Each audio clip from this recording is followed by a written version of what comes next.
ఈ అలవాట్లు cancer risk ను తగ్గిస్తాయని మీకు తెలుసా?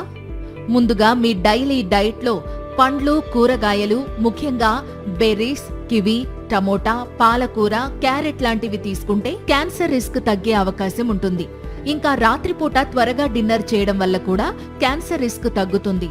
ఇక తిన్న తర్వాత కాసేపు నడిస్తే బ్లడ్ షుగర్ లెవెల్స్ కంట్రోల్లో ఉంచుకోవడంతో పాటు క్యాన్సర్ రిస్క్ కూడా తగ్గించుకోవచ్చు. ఇంకా పెరుగు, ఇడ్లీ లాంటి పులియబెట్టిన ఫుడ్స్ లో ఉండే ప్రోబయాటిక్స్ గట్ బ్యాక్టీరియాను మెరుగుపరిచి ఇమ్యూనిటీని పెంచడం ద్వారా క్యాన్సర్ రాకుండా నివారిస్తాయి. ఇక డైలీ 7 నుండి 8 గంటలు నిద్రపోవడం వల్ల కూడా క్యాన్సర్ రిస్క్ తగ్గుతుంది. ఇంకా క్యాన్సర్ రిస్క్ ను పెంచే ప్లాస్టిక్ బాటిల్స్, బాక్సులకు దూరంగా ఉండడం వల్ల కూడా క్యాన్సర్ రిస్క్ తగ్గించుకోవచ్చు. ఇక ఎక్కువసేపు కదలకుండా ఒకే చోట కూర్చోవడం కూడా క్యాన్సర్ రిస్క్ ను పెంచుతుంది. కాబట్టి డెస్క్ జాబ్ చేసేవాళ్లు అప్పుడప్పుడు లేచి అటూ ఇటూ తిరగడం మంచిది. ఇంకా పసుపు, అల్లం, వెల్లుల్లి వంటి వాటిల్లో ఉండే యాంటీ ఇన్ఫ్లమేటరీ గుణాలు క్యాన్సర్ రిస్క్ ను తగ్గించడంలో సహాయపడతాయి.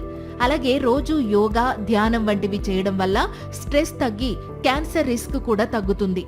సో మీరు కూడా ఈ అలవాట్లను అలవరుచుకోవడానికి ట్రై చేస్తే క్యాన్సర్ రాకుండా జాగ్రత్త పడొచ్చు. Thank you.